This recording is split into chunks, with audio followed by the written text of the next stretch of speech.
What's up, guys? How you doing today? Hey, yo. Good.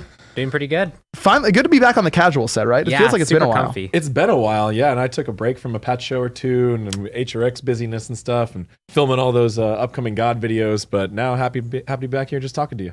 Awesome. Super excited about it. So let's get right into Project Olympus. So the first thing that I've got here on the list is a pretty simple one. You can type /block while in a private chat with another user, and it will block that user. Right. This is there so you can get rid of those people with those pesky to type in names, which, you know. There are a lot of those. Yeah, we want to make sure we can facilitate all languages inside Smite, which is great.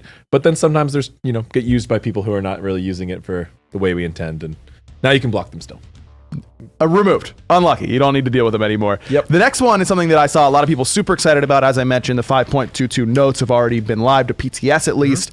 So this is something that people were very excited about. Tell me more about player gifting. All right, so a lot of things to go about this. Yeah. First of all, player gifting will actually be launching in 5.23. Okay, we also had some UI updates that we want to talk to you guys about. PC players can now log out on the home screen. That's something awesome. that people have been really asking for quite a bit, so I know players are excited about that. We've also updated the play screen on console for visual clarity, and as AJ mentioned, updated the reward center on all platforms for that visual clarity. Right, so the play screen is the big one here as well, along with gifting. It's going to see a very new home initial play screen. Then you'll be able to move over to the normal modes, ranked, co-op, and training, custom across the top. So when you first go to play Smite, you will enter into the featured column up there at the top left, which has the big 4 displayed.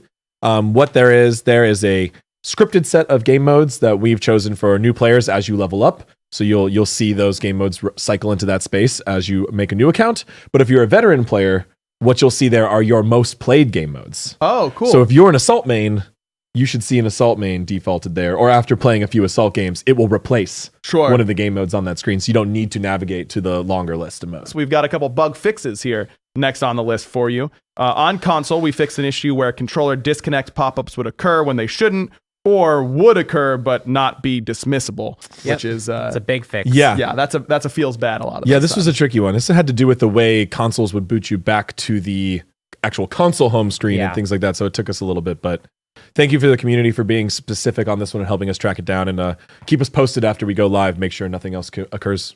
Absolutely. Fix an issue as well where controllers may fail to be detected in that same sort of vein. We also fix an issue where sometimes after logging in, all inputs would input twice. Which is interesting. That's a frustrating thing. Yeah, not as efficient as it may sound. You know, if you need to double tap something, it's great, but every other time, not quite as good. Good fix there. Good fix. Also fix the ability builder not functioning. So now you can work on all your abilities before you get into the game. As for God specific, we fixed an issue with Bakasura, and he could eat deployables, which he shouldn't be able to eat. We fixed his appetite, and now he should only the right things. He should be only eating flesh and blood minions, or jungle camps at the appropriate HP level. Sea podlings are not on his diet. He shouldn't be eating those. No. And we got Bakasura's diet all worked out. I do. This is a fun bug. Yeah, unfortunately, but good fix. Good fix, team. One that was necessary. Fenrir as well. We fixed an issue where Fenrir could use his ultimate bite while using Aegis Amulet. That's not something that we wanted. That's a very narrow application if you really wanted to do that. But you should not be able to fire abilities or attacks while in the Aegis state. But you can still Aegis while up in Fenrir ultimate. Yes. And there's just some of those different style abilities that you can do that. But just cannot actually fire the bite while Aegis. Gotcha. Yep. We also fixed an issue where Fenrir's Unchained, that's his one, would play the leap animation even if it was interrupted before it could fire. This is something that players have been asking for a while. Sure. I mean, this one might occur, I'd say, if you're on a high latency scenario, possibly. But hopefully we really reduce the instances of this. That's great. Perfect. Fenrir also looking, or it could just be fixed all the time. Honestly, we'll see. Yeah, they'll let us know. They'll let us know. Yeah, they always do. They will. All right, on to some item balance again. If you guys haven't checked out those 5.22 update notes, you can actually go along with us. It is on our official social media channels. But items is pretty short, but it's pretty sweet at the same time for a lot of the community. Soul Reaver, the only item getting a touch this time around. We decreased the maximum health percentage this item could do from 8% down to 7%. We saw a lot of Soul Reaver at Worlds. Why did we go with this specific change? So really, it was the top end of the item that we wanted to look at. We saw this item, especially in situations where it was getting up to that 8%, it was being very effective. It was dealing a lot of damage, a little bit more than we intended. We wanted to bring that down and then continue to keep an eye on it. We still think that it's a powerful item. We wanted to do this adjustment first before we do any other nerfs. So we'll be keeping an eye on it. We'll be continuing to watch it, but just tone down that absolute top end first. Perfect. Okay, so more to come potentially on Soul Reaver. We'll get your feedback on how you feel about it with this particular change. As I mentioned, items a little bit light, but gods, there's a couple more there. And we'll start off with Bakasura. It wasn't just a diet that he went on. Also gets a bit of a nerf on Insatiable Hunger. That's the passive decreased bonus attack speed and movement speed from 10% per stack to 8% per stack, and that does go up to 3 times. So ultimately, at max stacks, that's 6% off of what he used to have. Right. Yeah, so I think the big thing for Bakasura is that mid-season update that really improved his ability to get into a team fight, eat his own minions, keep his passive up. That gave him a lot of ability to control the map, run the enemy jungle. And so we saw him actually, where he's always been pretty successful in the hands of players who were playing him, he also became very popular and was doing quite well in that regard with the changes. And we wanted to watch him for a while because he was such a new pick. He is a unique auto attack style of jungler. We wanted to make sure players had time to learn against him before we did any nerfs. And he is still overperforming. People haven't really learned to counter him. And that's just because he can roam the map so effectively. So we're toning down the movement speed that comes from that, as well as the hyper scaling that comes with that 30% attack speed, which that's a lot. It's a huge amount. It's like 2,000 to 3,000 gold worth of stats, which is great. Yeah, not too bad. For free. Tone that down. A little bit of a tone down. I do expect to see Bakasura still in a lot of my ranked games. Next up, another assassin, but this time it's a buff, and one that I saw a lot of the community get excited about. Bastet, her Razor Whip, or her 2, is decreasing the cooldown from 15 seconds down to 13 seconds. Right. And it doesn't seem like a lot on the surface, but having your main damaging and clearing ability go down 2 seconds is quite a bit. Yep. Yeah, especially on a character that's so ability focused. Like, we have characters that are ability focused, but they do weave in auto attacks. Bastet's one that really doesn't often get the chance to do that. And so she really is relying on her abilities for her cooldown, or for her team fight potential, for her jungle clear. And that cooldown reduction really gives her access to that more often. She can clear more effectively. She can keep up with other junglers. When it gets to late game team fights, she has the opportunity to get a whole extra Razor Whip in there, especially with cooldown reduction. And that's a big deal for someone who relies so much on their abilities to get their damage out. Erlong Shen, another god that has been played a lot in the jungle, though not technically an assassin, is getting another nerf. Spot weakness, the 1, decreased the physical power scaling from 15% down to 10% per basic attack. And then 72 transformations, his 3, decreasing the turtle move speed, bonus move speed from 100% down to 75%. So this is hitting not only his damage, but his control as well. Freya, next on the list, another pick that we saw plenty of at the World Championships. Aurora Blade, that's the 2, reduce the range bonus damage from 20% down to 15% magical scaling, and reduce the range bonus damage from 20 to 60 down to 16 to 60. So what does this mean for Freya players? It really means that we're hitting 2 kind of places that Freya is currently excelling at. We saw both the early pressure that Freya could provide was really, really high. Yes. And then when she got to late game, her late game was quite potent. The ability to actually use Aurora Blade for that extra damage on each subsequent shot really let her stack up damage on top of the burst from her 1. We can go over that again very quickly. We are touching Aurora Blade, her 2. We're reducing the ranged bonus damage from 20% down to 15% magical power scaling, and reducing the range bonus damage from 20 to 60 down to 16 to 60. So a little bit more on the early game. And as you were saying, Pon, we want to hit her early pressure, but also make it so that it takes a couple extra shots in the later game. So Mercury getting a nerf. Made you look, well, I don't even know if I'd classify this as a nerf. It feels like a shift almost, because it is Made You Look, shift. the 1, no longer considered a basic attack for item effects. So Frostbound Hammer, Golden Blade, the big one in big flashing letters, Golden Blade will no longer get that proc off of Made You Look, but it can still critical strike. So Rage, Deathbringer,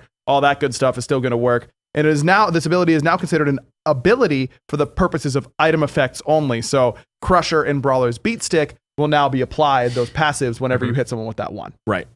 Yep, and with that, we also decreased the cooldown back to 8 seconds. Yes, this is a revert from a nerf that we had done previously. Whenever Golden Blade came out, Merc was pretty nuts, so we moved it from 8 to 10. With this change, we are bringing it back to 8 seconds. Another highly contested assassin is Pele, also getting a nerf in 5.22. Everlasting Flame, her passive, we are increasing the cooldown from 20 seconds to 30 seconds and reducing the ability lifesteal from 20% down to 15%. Awesome. Okay, next up, Sylvanas. He's getting a buff. Increased his base movement speed from 360 to 365. And Fair enough. We also have another Guardian that is getting bumped up just a bit. Ymir also getting a 5 base movement speed increase, but he was already at 365. We're moving him up to 370.